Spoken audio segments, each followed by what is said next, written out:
there's a reason why in my videos, the first hashtag I use on every video, first three hashtags, Biden 2020, Biden Biden 24, Harris. because I want my videos to get funneled to these people. Yeah, no, same, dude. I do everything. I even had someone call me out on it. They're like, because I do RFK, I do Trump 2024, Biden Harris, and they're like, "Why do you do this?" Because I want to touch everybody, bro. Like I don't want to be on one side because that's how you get, that's how you get meta. Well, that's if you saw my recent video. I said, liberals, grab your popcorn. I'm about to shit on a Republican because I was making fun of Michael McCall, who wrote the TikTok ban bill, but also invested 1.15 million in Meta in the time period that they were arguing it. And it was like weeks before, wasn't it?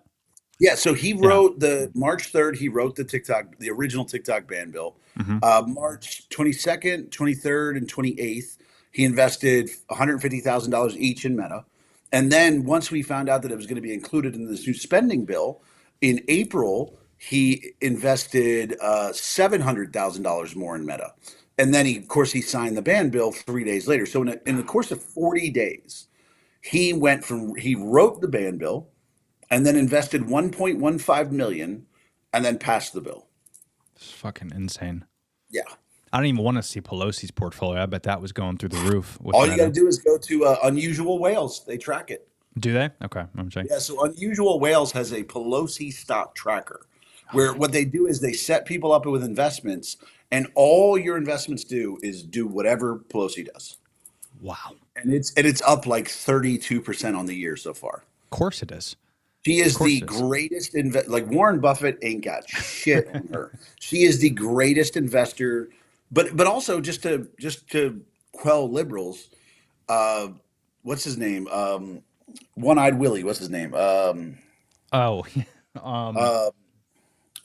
Dan. Isn't Dan? The Freedom Pirate. Yeah. I'm drawing a blank. But he's the same. He's doing the same thing. He's obviously using inside information because his trading, like he got into Congress and suddenly became one of the best investors in the world. Amazing. And if you can't get much more obvious than that. No. And it's not just, a lot of people think too, when I say this, they're like, well, this is that. I go, bro, it's not just Democrats. It's everybody, bro.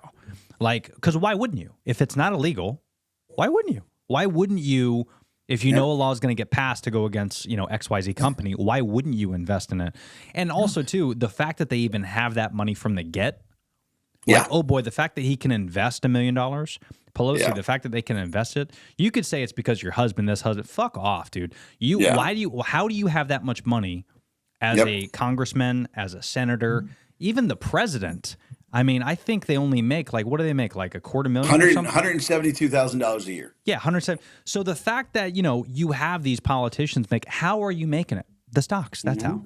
That's how they're making money. And the fact that it's not even illegal it's madness. Well, technically it's supposed to be illegal. That's the thing is like, but the proving that, that, hey, I invested, like, that's why I look at this case with Michael McCall as you can't get much more blatant.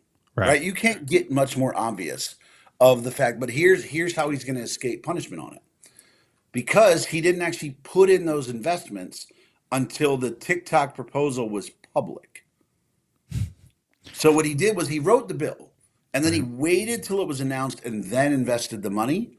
As if it wasn't. Because it was public. Like it was just a smart guy saying, hey, TikTok's probably going to get banned. I should invest in Meta. So he's going to escape it with that way. But the simple thing is that there were people in Congress telling him, hey, this is going to get passed. Which is crazy.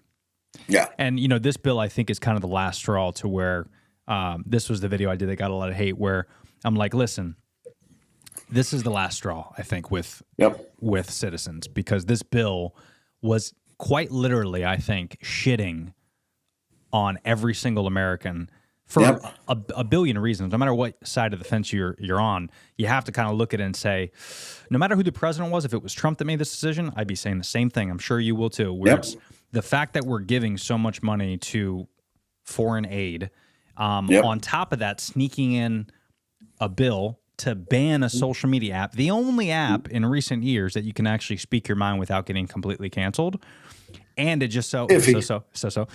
And it just so happens that those same congressmen and women that are passing this bill are also investing into their largest competitor. Yeah.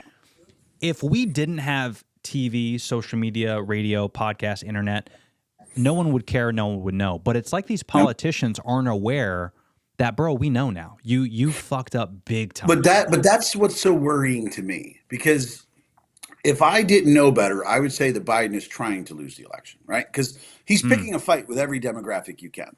He's pissing off women with the changes to Title IX, right? He's pissing off large corporations with the capital gains proposal and the unrealized and any investor, especially day traders, because of unrealized gain taxes, right? Well, even homeowners, even a homeowner, you're fucking over. Homeowners too, as well. Yeah. And then he's also pissing off Gen Z by pretty much banning their favorite platform. Right. The platform they use to communicate. Like, he might as well have tried to ban Snapchat while he was at it. Right. And the way I look at it is, like, here's what's so worrying to me.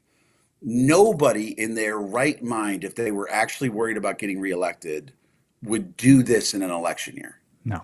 Like, these changes, these are what you do when you're elected for your second term. You're in your second year of your second term. You can't be reelected. You don't give a shit what people think. And you just want to do these things. But the fact that he's doing an election year worries me so much, because it's like, okay, what does he know that we don't? Yeah. That he doesn't care about pissing off some of the largest demographics in the country, and essentially putting in Trump. I mean, if you really think about it, you're putting in your competitor. But that's into my office. biggest worry. Does he already know he's going to win? Yeah, like, and if not him, like, who? Because we obviously know he's not. He can't even form a sentence. So who's behind him? My worry is that the DNC has basically been like, you don't have to worry about the votes in this one. Oh, I see what you're saying. Like, so it's like it's already in the bag. Nobody in their right mind would do this in an election year. Yeah. I mean, the things he's done in 2024 are absolutely, would be just, you're sacrificing your chances. Yeah, it's election suicide for sure. Yeah. But apparently to him it's not, which is wild to me. Well, and you factor in everything that is going on with Trump and the trial. It's almost like, so are they for sure, like, gonna do whatever they can to keep him out of office? So it's gonna be like a forfeit, like it wouldn't matter.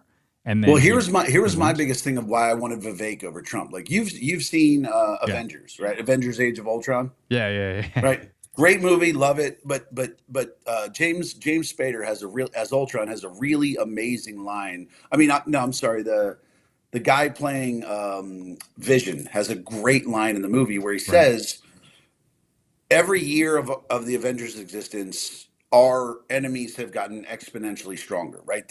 The opposition, we have invited opposition. Basically, our show of strength has caused the other side to do whatever they have to do to win. Sure. Yeah. He's like, we invite challenge. And I think that's what Trump does. Trump gives the Democrat Party authority to do whatever they want to in order to win. Whereas Vivek, what are you going to do? You're going to call the Indian guy racist? Right. You're going to call the Buddhist guy a Christian national? Like, you don't have that ammo with Vivek. He could go in there and be like, I'm a minority, Hindu, economic middle of the road, like, you'd have no ammo on him. Yeah.